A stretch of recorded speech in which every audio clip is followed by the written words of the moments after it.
there it goes. Everybody look up and watch out. It's Keep Up with Still Insane. I'm here with the rest of the Keep Up crew.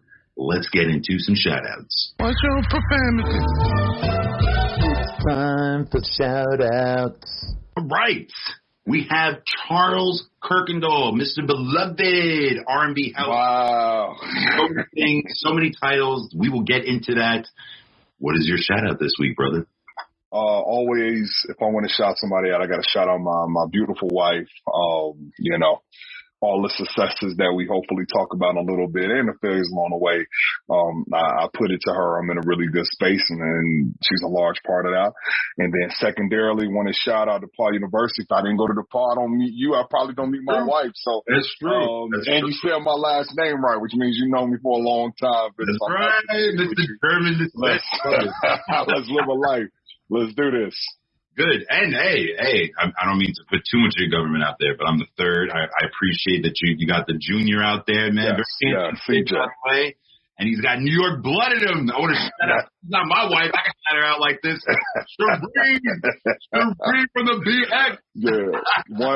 One important thing, we made sure that CJ was born in New York City. I love New York. So he was born in New York, then we pulled him out maybe 2 weeks old to San Francisco. But yeah, he's a Cali kid now. Good, whatever. California is a great state. I love Cali. I've wanted to move there before too. I'm not like in a rush anymore. I got a lot right now in New York, but it's okay. One day maybe that'll happen.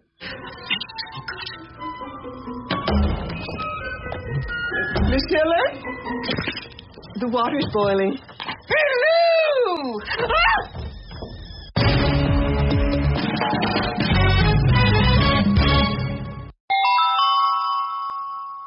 What happened? All right, here we go. This is the viral news section. Welcome, Charles. Thank you very much. It's a little dreary. Oh, that's what I wanted to do. I wanted to shout out Ernesto. Ernesto got me this sweater. It's so weird. I hung out with him. Wow. I know. I have not heard that name in a long time. I know. I didn't hang out with him for a long time either. And then, we rekindled the friendship. And we went to PA recently. And we had a great time. It was a great time. We went on like a nature trail and all that, a hike. Oh, nice. And then recently he asked me what my size hoodie was. Like he was like all hyped that Brooklyn's are winning. Shout out to you, by the way, former season. You know how I feel about it right now. That's right. Hey, you've been for a while too. A while, man. We deserve this championship we're gonna win this year because I've definitely been there from the worst. You gotta duck out though, man. LeBron sprained his ankle. You gotta watch for your life out there, man. Yeah. No, people are angry. All good. I still expect to see them in the finals, even with Anthony Davis down and LeBron. I just don't see LeBron accepting that, to be honest. That's what I'm saying. So I'm gonna give one more clap so that I can segue this. What happened? All right, what happened? So the Atlanta shooting. A lot of Asian hate has been happening. To be honest, everywhere. It's not just the media. A lot of friends and people that have been on social media. So the Atlanta shooting, let's get into that real quick. Let's give some detail to that. On March 16th, a series of mass shootings happened in Atlanta, Georgia. 8 people were killed. Six were Asian, and they were at a massage parlor. And the person admitted later that he had a fetish for that kind of person. And aside from that, a lot, like I said, grandmothers, people of elders' descent, friends, families. One of my friends, she was just on the show a couple weeks ago, Sammy, shout out to Sammy. Mm-hmm. She put up a clip of King of the Hill, and it was about the Laotian neighbor. And I didn't even know they were from Laos. I didn't even know that. And he was explaining that he wasn't Vietnamese, he wasn't Japanese. There was a lot of xenophobia going on in that conversation. And I was embarrassed myself, and I reached out to her, and I was like, yo, thank you for showing me that, because I was a huge fan of that show. And I totally didn't realize that I'm embarrassed for myself. I was embarrassed for myself. And she didn't answer, which I'm not going to lie, I felt the kind of way for a couple of minutes.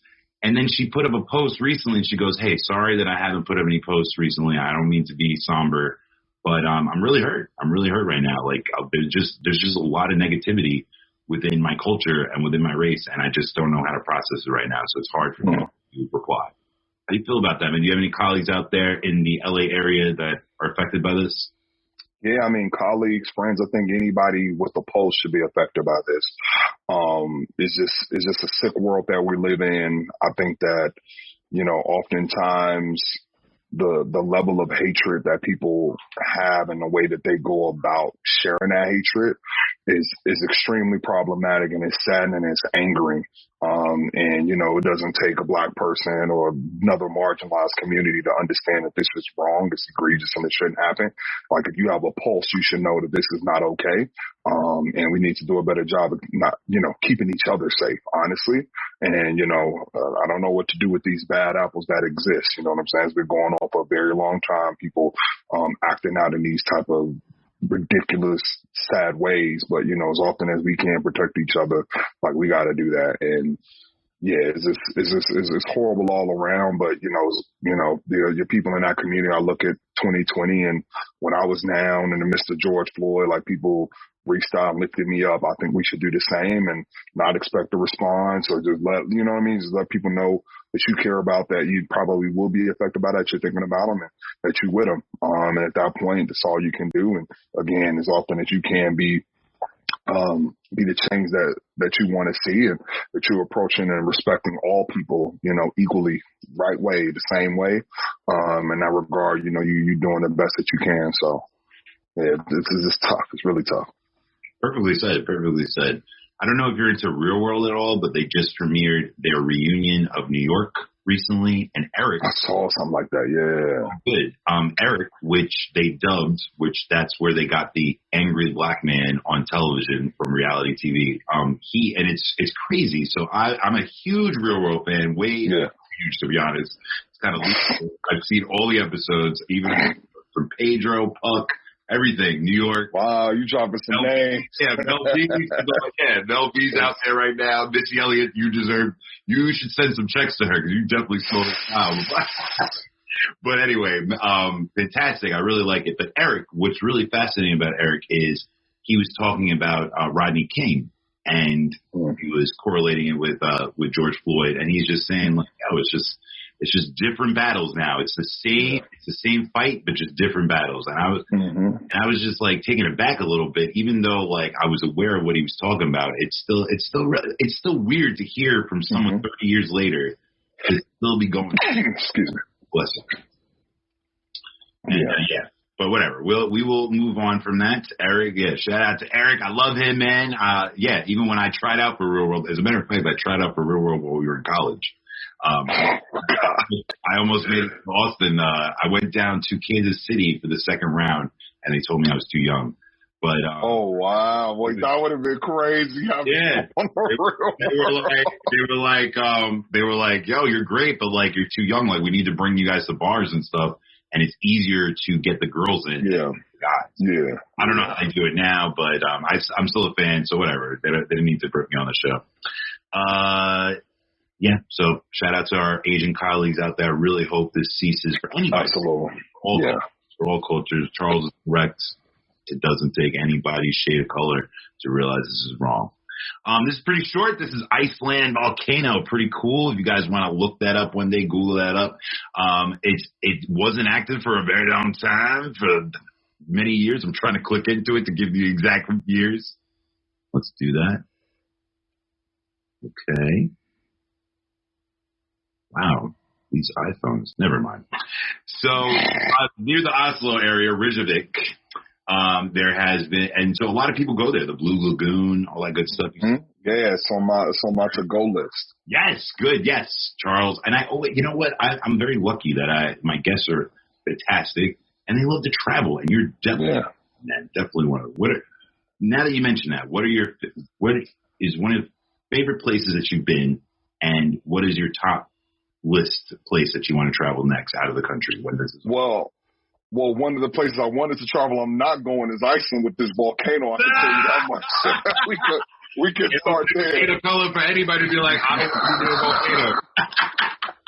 I'm going to be a hard pass on that. But some places that I've been that I really love, like Dubai, out of this world, man. Like, I can't tell you how much fun I had in Dubai.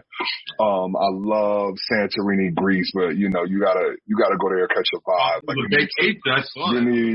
whoever you love, you need to be with a loved one. You can't go there with your mama. You gotta go with somebody that you love. And so to that end, those are places that I've enjoyed. I would go South Africa as well. I want to get back there. So that's another place that I want to go. My wife has never been. I told her about, we went in college, told her about the safaris and, like Cape of Gold. Like, it's so many. South Africa's crazy. I really wanted her to get back and go to Africa for the first time and experience like her roots and those sorts of things. So, yes, that's just on my to-go list. Really? Iceland was, but not anymore. So the volcano ruined that. You slipped off the list, man. You're on the luge down. So yeah, that was 6,000 years ago that this volcano erupted, and then 6,000 years later, you just scared off me and Charles. Sorry. No Blue Lagoon for you, for us, to be honest. All right, so Biden trips upstairs. So the reason why this is really funny, and it's really not that funny to laugh at Septuagen's falling up and down the stairs, these geriatrics. I mean, that's really not our fault, though, that you gave us two options that are just really, really old. But what makes it very ironic is that he made fun of Trump during the election, that he was going down this flight of steps and he almost fell and he held on with two hands. And don't get me wrong, I do not like the small handamic. I'm not a fan of it at all. But Trump won this one. He definitely kept his balance on that one. I don't know how. He's got the Despicable Me crouching posture. And Biden not only tripped once, not twice. Yeah, it was the third one for me. I literally, Charles, give me some announcements. And watching the video, it just progressively got worse. I respect that seat that he's in, but it got bad the third one. The first one was a giggle. Second was a whoa, and I was like, oh man, catch a break. And so shout out to the president. I think he'll move a little bit slower. He was definitely trying to run, and listen, everybody trips. I ran and tried to get one going pretty fast. And he has some years on him, so next time he can just move a little bit slower. It's true, man. No, yeah, you have a very athletic build too, man. So, and I've seen you run up steps. Actually, I saw you. There's a hike over there. Yeah. The Culver City stairs. Yeah, and Bibbs does that too. Bibbs, shout out to him. He just had his daughter Denver. Good for him. Yes, my boy. He goes up these insane steps too, man. I don't know how you gotta do it, man. That's crazy. That's amazing. I gotta try it, but you guys make me sweat while I'm watching it, to be honest. So yeah, there's a lot of memes and gifs about Mr. Biden going up the steps, whatever way you think that he's doing his president. One shout out to Biden is, while he does trip up the stairs, the way that he's connected with culture with Moneybag Joe, I literally, the memes have me in tears when they put his face on Moneybag Joe. I literally cry laughing. So, while news is, cyclical, the fall will be up there for a while, but as long as he keeps the Moneybag Joe moniker, he'll be all right. Word. Just don't mess it up. That's what I want. I really did not like him as a person. When he did what he did, I was just just don't mess this up, man. Obama took a long time to get the economy running. Just don't fumble the ball. Don't mess it up. Don't fumble the ball. That's all you got to do, man. Just ball control, man. Just give us a nice little fade pass here and there. He didn't do that. So Biden so far, if that's the worst that's happening, I'm okay with it. I'm all right with that. Keep laughing at the gift. All right, so border control, we mentioned it in the pre-meeting. There are a bunch of migrants, mostly children, just like it's been happening for a while, to be honest. There's been, since the Clinton administration, we have had a flood of migrants from the southern border come in, and it's been a problem. And so then DACA formed. We had the 11 million people that we are trying to naturalize. Biden is trying to see that from that executive order from Obama from before. That kind of froze during the Trump administration, so now that's coming back again. But aside from that, there is a new wave of them, and they were going through like water, through I saw them go through a river. And so now the administration, Homeland Security, the newly, your former prosecutor, your former attorney general, I don't know how to say his name actually, so I'm not going to say it. But he just got confirmed. And so he was, and Mallorca was defending the administration too and saying that they are trying to get more judges for the children. They're not going to try to put them in cages. That was a big deal during the Trump administration. And they're going to send back the adults. They're going to send back, which is really sad. I am on their side, by the way. It must be really rough if you're just going to put your father, if you're just like, it must be really bad somewhere if you are just willing to let go of your child into the abyss and just be like, it must be better out there than it is, even with me, even beside me, your parent, your guardian. It must be safer out of my grasp. So I just think it's a really bad idea. How do you feel about this border crisis and what they're doing down there? And do you see? Yeah, I don't have too much context on it, but just even the notes that you mentioned, you know, when you have to make calls like that as a parent, those are calls you wish you never have to make. And yeah, goal of parenting is to protect your young. So, you know, again, I don't want to speak too much into it because I haven't done the appropriate reading, but just even the scenario that you mentioned, if that's what's happened down there, that's sad. And that's very unfortunate. No worries. Let's end on some LA news. Elgin Baylor, the former Laker, R.I.P. You are in the LA area. How is that affecting the area right now? Yeah, man. Well, I'm looking outside. You know, I can only see houses. You know, I can't see. But I definitely think this is, you know, somebody of his caliber of talent is one that hurts. You know, I think about when Kobe passed last year. Was it last year? Year before last? Wow, time flies. I believe last year, and this like the city, because it was COVID shutting down, like right around that time, but you could feel the city. Like it was weird to be outside. Like it was a silence over the city. And I guess that's the closest thing I could equate it to. Not to say that, you know, it'll be the same right now for Elgin, but he's somebody who was loved. He was beloved. He was somebody that was respected, somebody who made such impact on the game. And again, when you think about diversity and having more pathways for players of color, like, you know, he being one of those leaders, and again, being super talented. Lakers and Clippers. So, you know, it's sad. Laker Nation, I know is sad. I definitely wish the best for his family and things of that nature.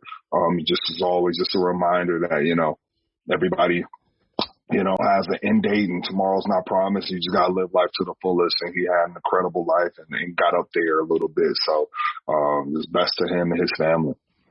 True, man. On a positive note, he was on the Jerry West and Wilt Chamberlain days, and and like Charles said, his Clipper legacy is one of the only African American executives in the NBA. So, these are facts. Go ahead, man. Say your facts. Let's go, stillvinsane. Here we go. Let's get into some music. What did I hear? Right. So Silk Sonic, we're going to hit the heart right now with Charles. Charles is a big R&B fan. As a matter of fact, he's into gospel. He's into a bunch of stuff. I love it. That's a fact. You got me into Pat Morton.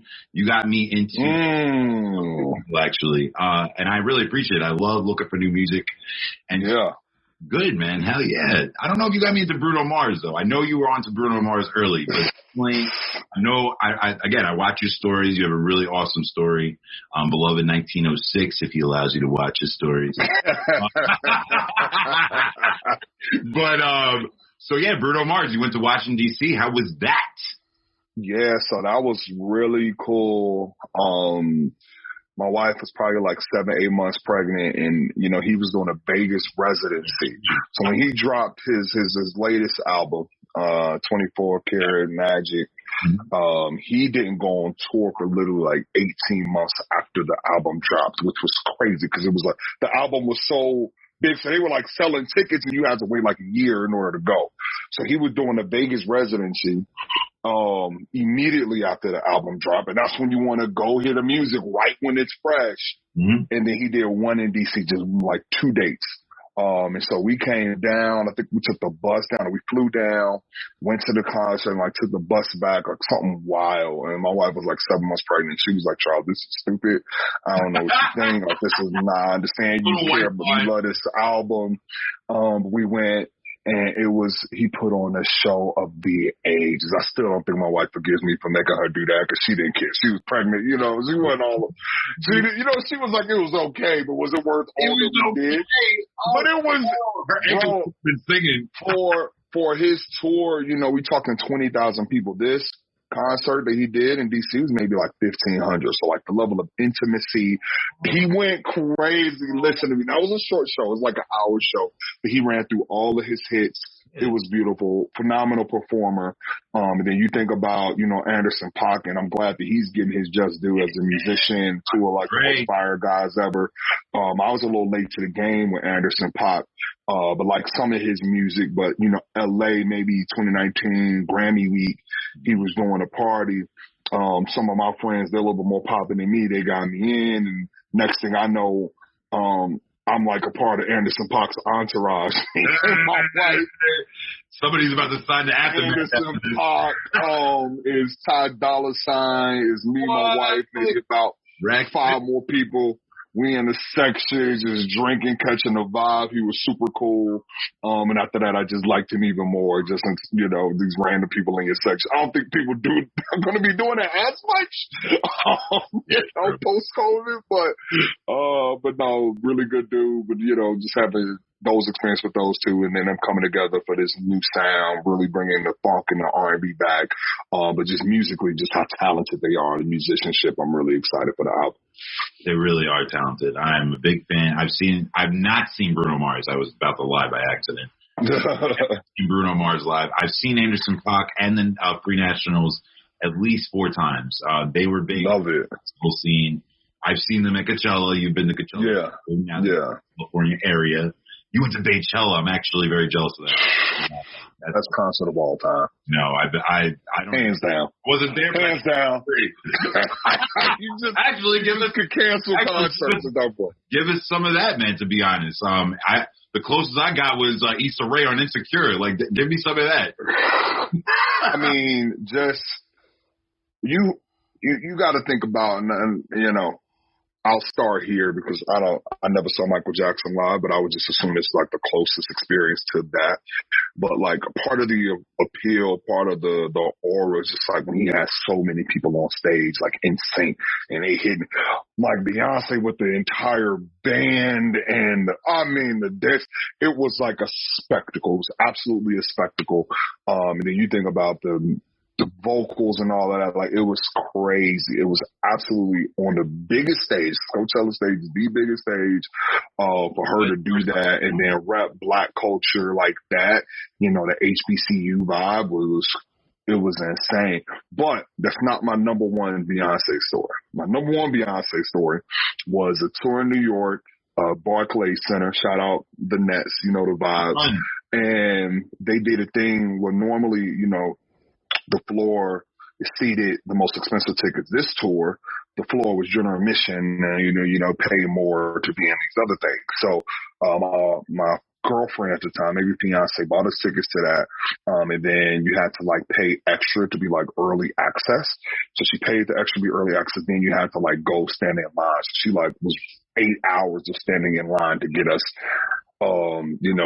our number in line for the time that you actually enter the arena. So we were like number 8. I kid you not. We could be the 8th person in the general admission section to get into the concert. Still crazy she did that. So we go in, everybody starts running. We're literally front row for the Beyonce concert. You got to wait like 5-6 hours for it to come out now. You know how that goes. Yeah. Because we got in super early. We got the early access. We sitting there on the floor 6 hours. She comes out, starts going absolutely crazy, but I've never been as close to Beyonce in my entire life. I lied. She walked past me at a lie. I mean, her and Jay-Z walked past me. I was like, wait, how did I miss that? Well, I missed it, but they literally did. They had to in order to get to their section. But we front row. She's going crazy as Beyonce would be, but it's like you're so close. You can see like when they do the big firework go pitch black, you could like still see the people. So I'm like seeing her, and she does 2 tiles. She got a 2-tile methodology. The first tile, she like really wipes off the sweat, blows her nose and everything. That goes to the assistant. The second tile is like a pat, pat, pat, pat, pat, toss to a fan. So she does this like multiple times. I'm starting to see. So she does it, dun, dun, dun, boom, big explosion. She does it, wipes her face, blows her nose, gives it to the handler. The second one, she just passed. I say, Beyonce, I love you. She looks me dead in my eye. I kid you not. Throws it directly to me. I'm going I catch it. I catch the towel, and then I faint. I literally pass out. Like, think about Michael Jackson, and the people carrying him out. I faint. That was the Thriller concert. Everybody around me is like cracking up because I'm a big dude. My wife, girlfriend at the time, looked at me and said, "Get your big ass up!" And everybody in our section is crying, laughing because I just fainted. Because to be honest, I didn't really faint, but I like fake fainting because I'm like, who would have thought that I had this? So obviously, you know this person, Amber Valverde. Went to school with her. It's one of my really good friends. She's like a Beyonce stan. Like I love Beyonce a lot. But she's like a stan. One of her birthdays, I gave her the tie. She has it up in her house now. But, that's a great gift, you know, dude. It was a really good gift. It broke my heart, but after seeing her at Coachella, I was like, I don't need nothing's going to top that. But no, that's my Beyonce story. Nice. That's a great story. Thank you for that. Wow. I didn't even know. I knew that I had known that you had seen Beyonce before Coachella. I didn't know that it was so grand, to be honest. That was crazy too. I've seen her like 4 times. I've never seen her with Jay. Oh no, she came out for Jay-Z a couple times. And shout out to my friend Alex Blake. He's a Q-Dog, and he was actually part of the band. He was on stage. He was one of the drummers. He lives in the Anaheim area. Shout out to him. I went to camp with him. He's amazing. So back to what we were talking about real quick. Silk Sonic, Bruno Mars, Anderson .Paak. Look out for that album. Saweetie and Quavo. That's fresh off the presses. Saweetie, yes, she is really hot on the music scene right now. Best friend with Doja Cat. And she was dating one of the cheater girls. No, I'm joking. That's some of the famous memes out there. Quavo from the Migos. Quavo from the Migos. Right? When he's not doing Popeye meal deals, or taking away, actually, no, this was wrong. A lot of people reported that he took away, a car from her. He repoed a car, but that actually did not happen. And he did say in a statement that Saweetie was not the girl that he thought that she was. Listen, he must have consulted Future, and a lot of the memes have I'm not toxic, you're toxic. Everybody comes at Future, but that was such the wrong statement to say. Just own it, bro. Like, you know, not to say that it's not 2 sides to every story. I completely agree with that. But, you know, to be like, you're not the woman I thought you were. It's like, come on, man. Because she came out and said that you all broke up publicly. Again, now you're getting all the comments under your pictures that you were cheating. You just, like, just let the woman be in peace, man. Like, you know, move on. But they were definitely like one of Hollywood's hot couples. So again, I don't know if there's ever like reconciliation, whatever the case may be, but they definitely had a really good vibe. He started the Glacier Boy, You Icy thing last year with her. And yeah, you know, just wish the best for everybody involved. But she also went on national television, was talking crazy on Just a Little Boy. So yeah, so I'm just like, you know. Get the bag. You gotta throw your hands. Get that Birkin bag. I'm staying out of it. But yeah. Word. This is a family-friendly show, Charles, so I'm staying out of it too. So here we go. FTD for the win. My man, Action Bronson, he used to be on Viceland, so if you still enjoy his show, he has brought it to the internet. He's brought it to the Webernet. And so he's not on Vice anymore. It was great on Vice, by the way. The big body. He's from Queens. So is Action Bronson. He's from the Queens area. Shout out Queens. That's where I'm from. And, well, I say that to Charles because I don't know if he forgot. Who knows? But the audience definitely knows I'm from Queens. And, yeah, Mr. Wonderful. I don't know if you've ever listened to his music. He's like the white version of like Ghostface Killer pretty much. Oh, okay. Yeah, no, he's really awesome. He has really good skill, to be honest. They beefed for a little while because even though my man Ghostface from Wu-Tang, He said that he's nice. He said that he's talented. Yeah. He never gave me my full props for biting my style. And Action Bronson, Action Bronson was like a little not humble about it. And so, So, but anyway, he used to be a chef. He was a professional chef. Went to culinary school and all that before he became a rapper. He's lost a lot of weight recently. So, yeah, if anybody wants to check that out, they should.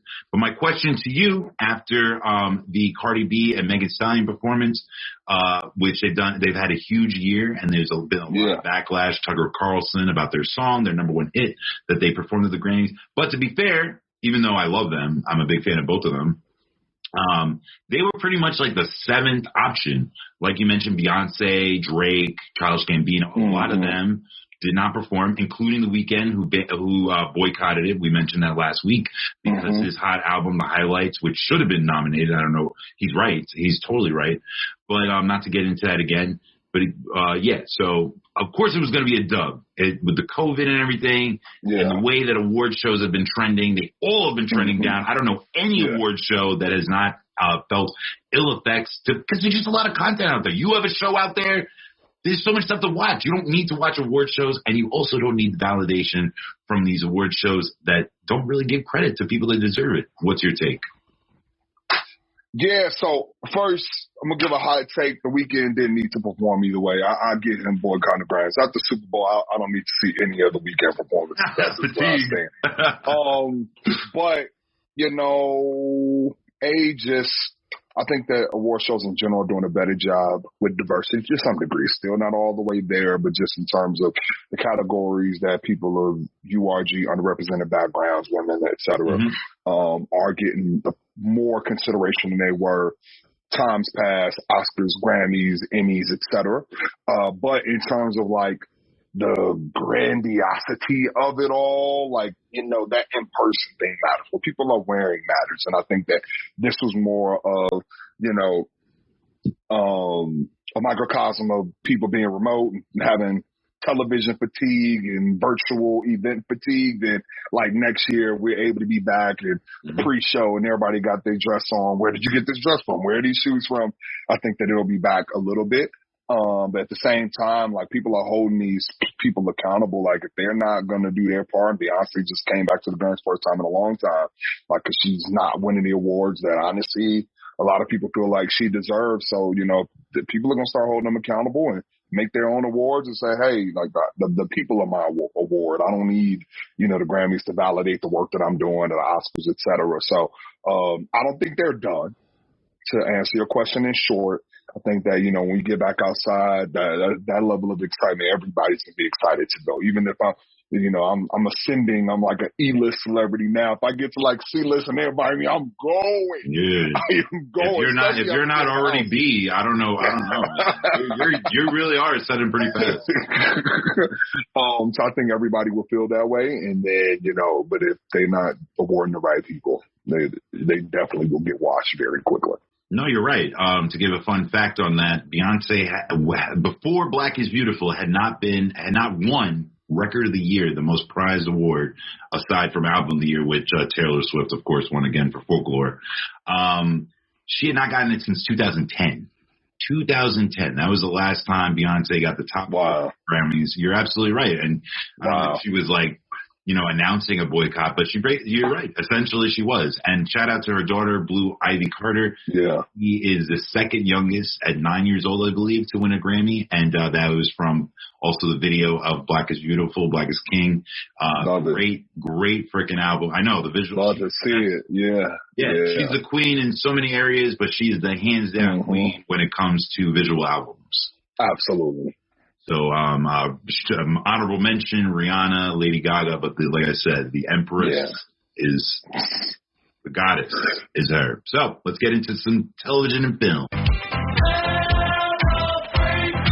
What did I watch? Disney has a new movie out. I don't know if you've checked it out, with young Charles, Raya and the Last Dragon. It's on Disney Plus.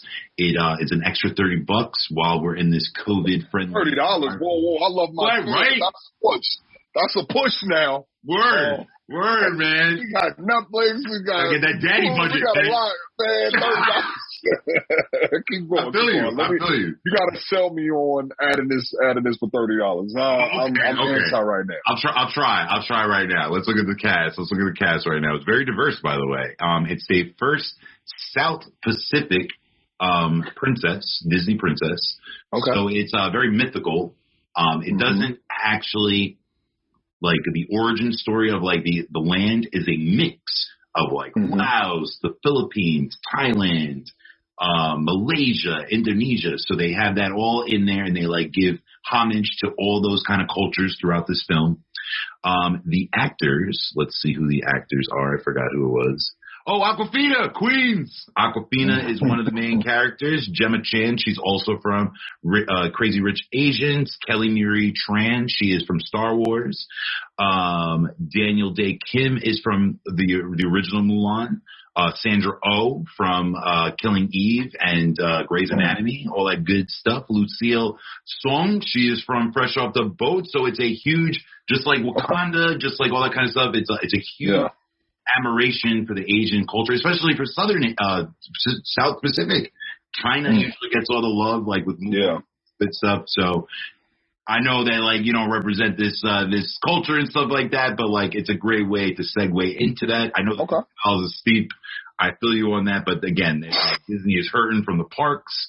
They're hurting from a lot of revenue streams, so they really wanted to get this in theaters. So I feel them on. I'm single. I have no kids. So I was just like, whatever. And I'd be writing this off anyway, so it's all good.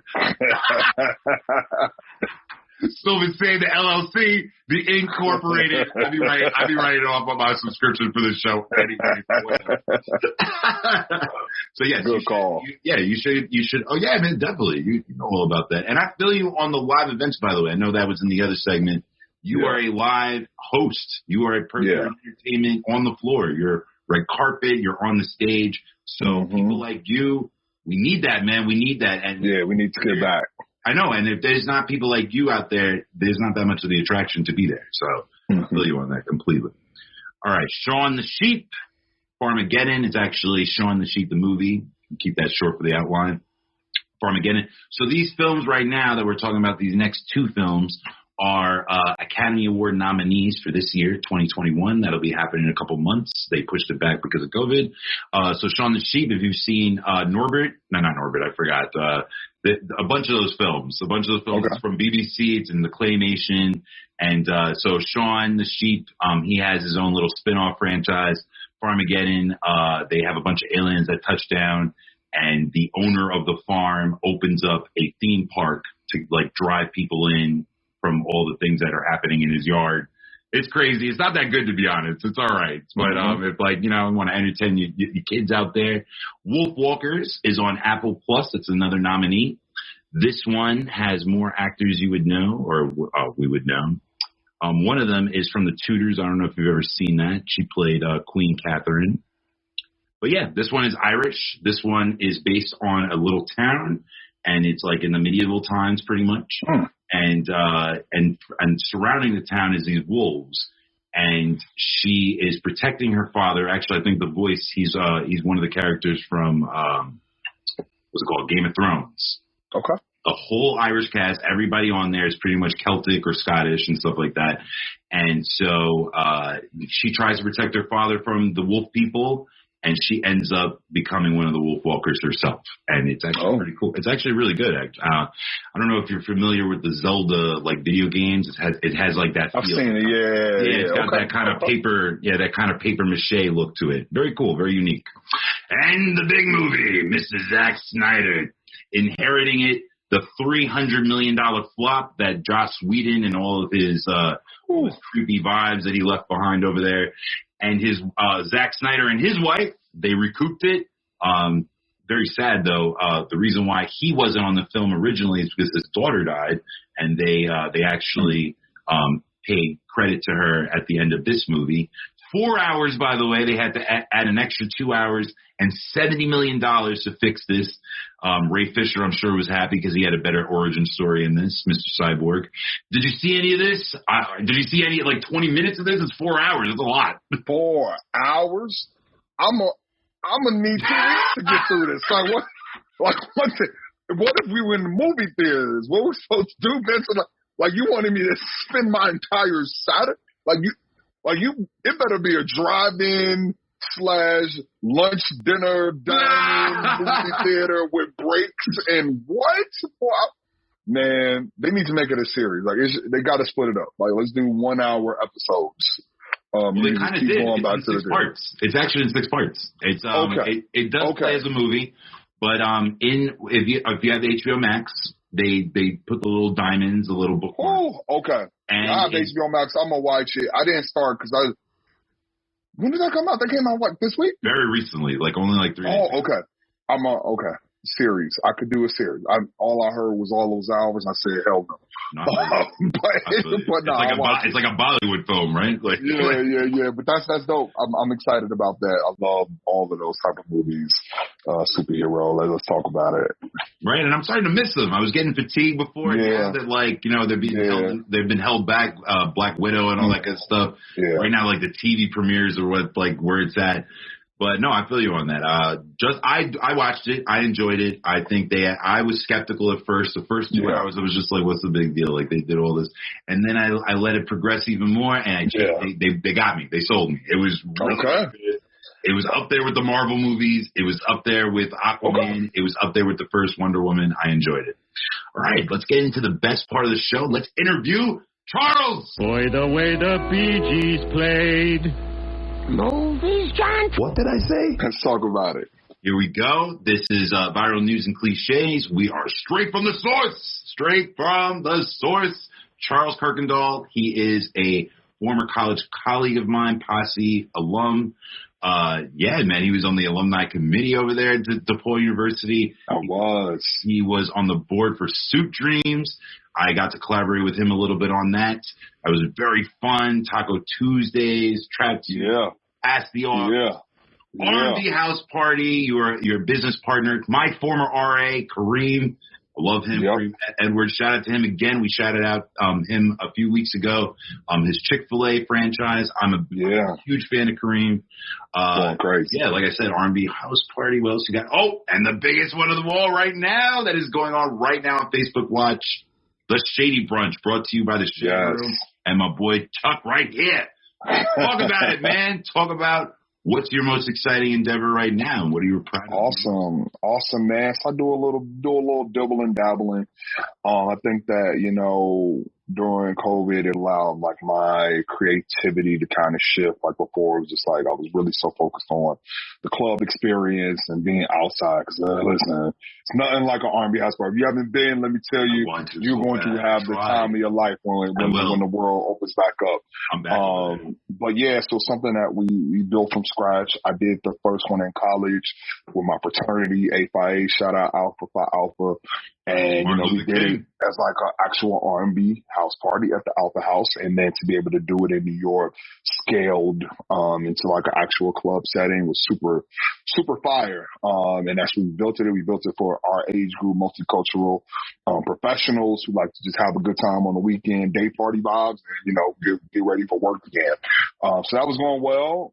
We kind of paused with everything happening with COVID. Just want to make sure everybody's safe. But, when people are safe, we'll get back to it.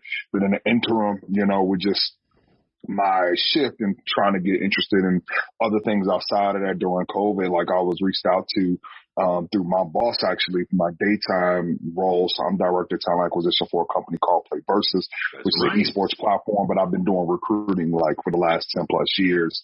And that's where my heart, my passion is, for my career. But anyway, he connected me with the founder of the Shade Room, Angie, and the production team. And he was like, yo, this guy got it. He hasn't had an opportunity like this, but believe me, if you put him on TV, he's going to be right for it. And they took a risk. They took a chance. They could have got a celebrity for something like this, and let me be the host of this show. It's called The Shady Brunch. It airs weekly on Wednesdays. I believe. I'm sorry, I shouldn't say believe. I know 3 p.m. Pacific time. On the Shade Room, the Shade Room IGTV, and it's in partnership with Facebook Watch. And so effectively, we have some top chefs. They're Black, and they compete in a format where they get a shady ingredient. and they still have to make Black cultural cuisine. And then we have a panel of shady judges. So that's the twofold shade, which the shady judges judge the food, and then we go through elimination round until we award a Shady Brunch champion. So we're halfway through the season. We're going on episode 4 of 6, and we're super excited about that. So please, if you haven't watched it, go ahead, tune in. All the episodes are there. It's amazing. And in addition to that, I recently was on Wheel of Fortune. Right. That's us again. It's super helpful being in LA. Pat Sajak is my guy now. I can say that honestly. It was a lot of fun. I didn't embarrass myself. I won a round, walked away with $5,700. Not enough to retire, but I'll take it. I gotta pay Moneybag Joe the taxes on that. Moneybag Joe. It's all good. But yeah, man, just doing what I can, just trying to stay motivated, trying to stay creative. And that's why I really enjoy, you doing this podcast thing, sticking with it. Like, get those creative juices flowing. People who, are associated and doing things they're really passionate about, their brands to see that and they pick up on it, and it could be very lucrative. So I'm just saying, like, keep going, keep doing it. I didn't know people were watching, and out of nowhere, I'm on the Shade Room Weekly right now. And so just stick to what you do, and, when the time comes, it's your time. So that's just my little motivational message to you and all your listeners. Thank you, man. Look at that, man. I got a TED Talk in there, man. I'm not worthy. I'm so not worthy. So not worthy. No, I definitely feel it. And you definitely inspired me, bro. So that was perfect, man. That was perfect. Let's talk about Suturings real quick. What other? Yeah, that was one of your, from what I could tell, one of your first philanthropic endeavors. Mm-hmm. Yeah. How did that feel? Giving young men suits to get into their interviews. That was amazing. I was founded by Jarrell Horton. Shout out Jarrell for coming up with that idea. We were in finance. We wore suits. And, it was students who were unable to go to prom because they were not wanting to go to prom because they didn't have suits. I said, hey, we could repurpose some of this stuff. We could figure it out. And by the end, in which, towards maybe like 2014 when we were wrapping things up there, we were getting sponsors to provide suits to kids. They weren't getting used suits anymore. They were getting new suits. So that was amazing. But, I always believe in giving back. In the midst of COVID, with my new brand, R&B House Party, we did a concert. We had Bridget Kelly perform. We had John B perform. We had Bumble sponsor. You have some really good. You booked some really great talent. I've always been impressed with the talent you've gotten.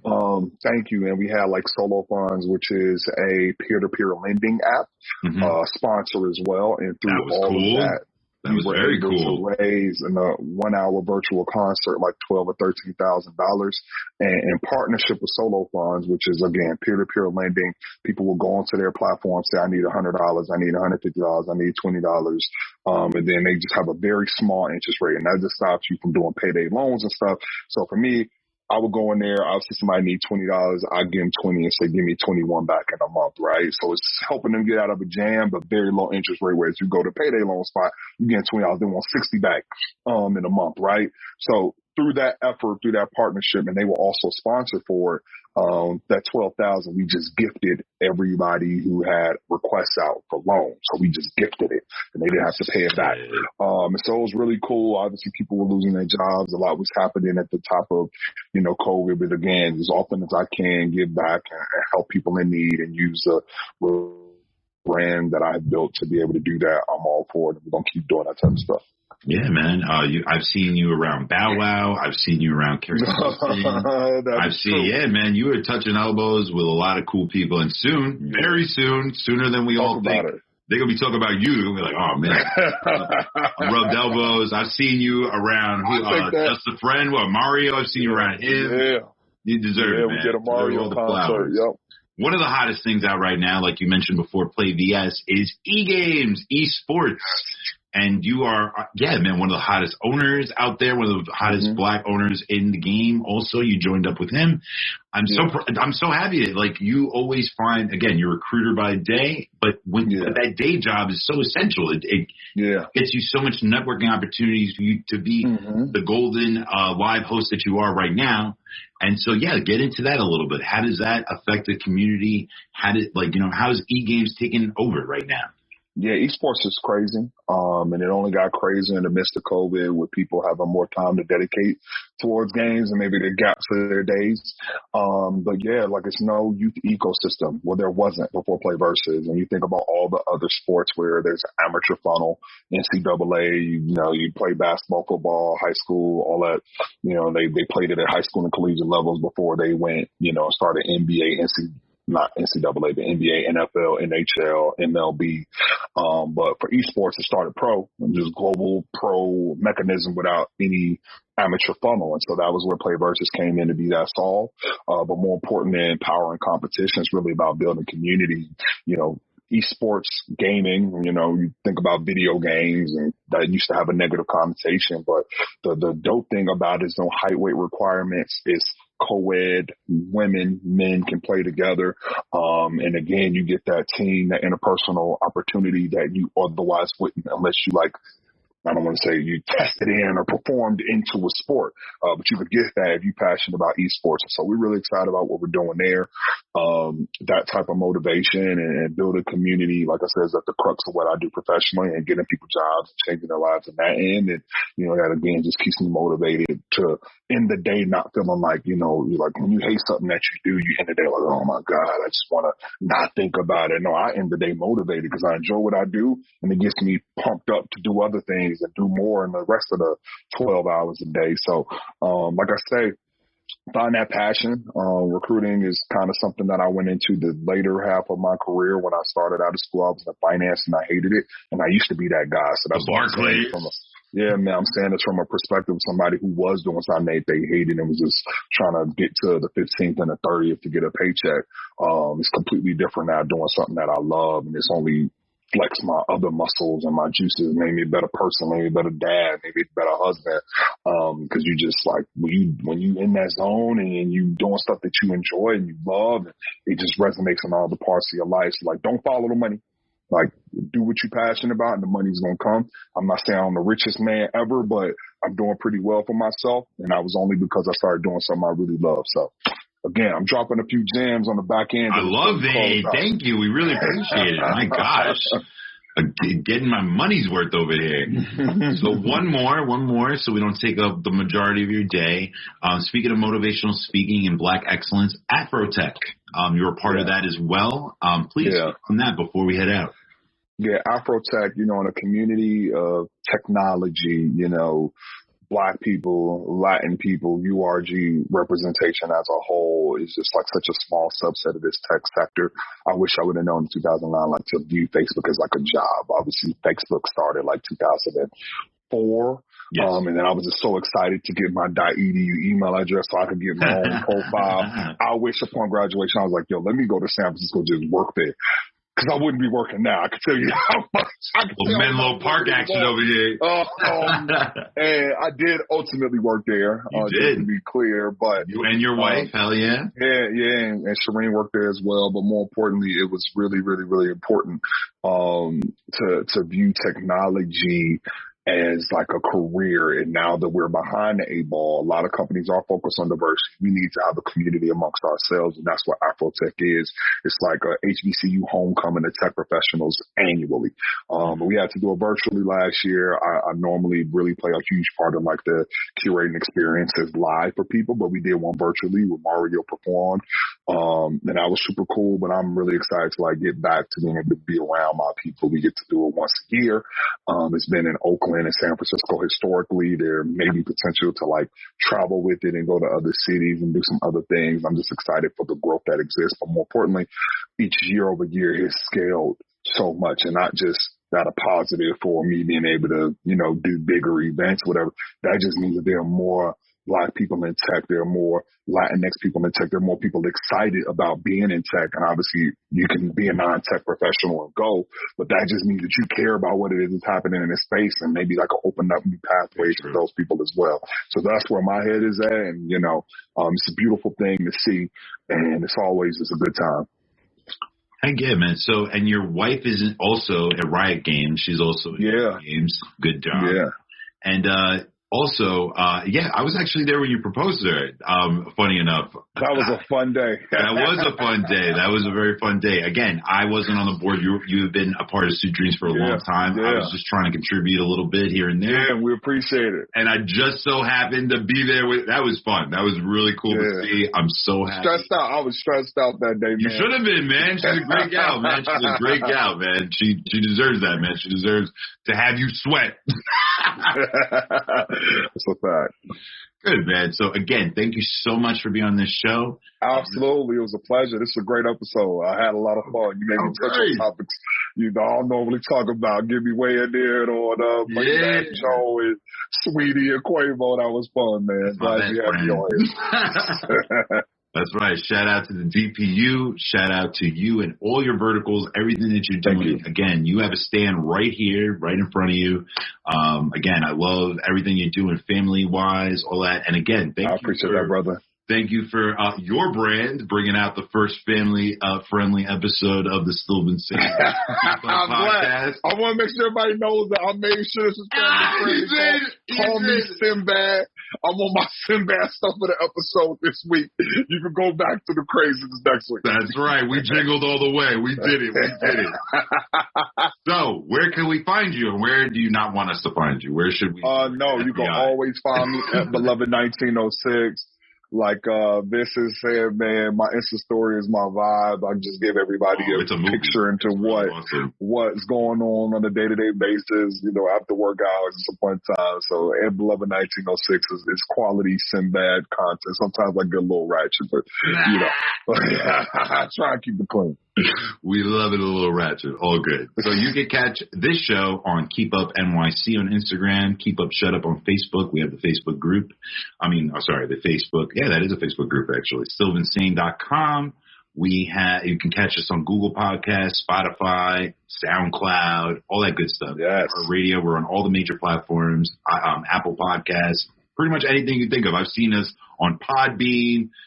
Carl's the one that let me know that. It was like, we got to do Carl Hill. Yeah, we did an episode together, and he was just like, Podbean. I'm like, am I on Podbean? And I looked, I'm like, wow, Podbean. I'm like, love it. So, catch us on all those platforms. Catch Charles anywhere. Please go watch his show on Facebook Watch and IGTV. That is The Shady Brunch. Now let's get out of here. You better shut up, listen up, and keep up with my man Charles and Still Vinsane. Over and out, homies.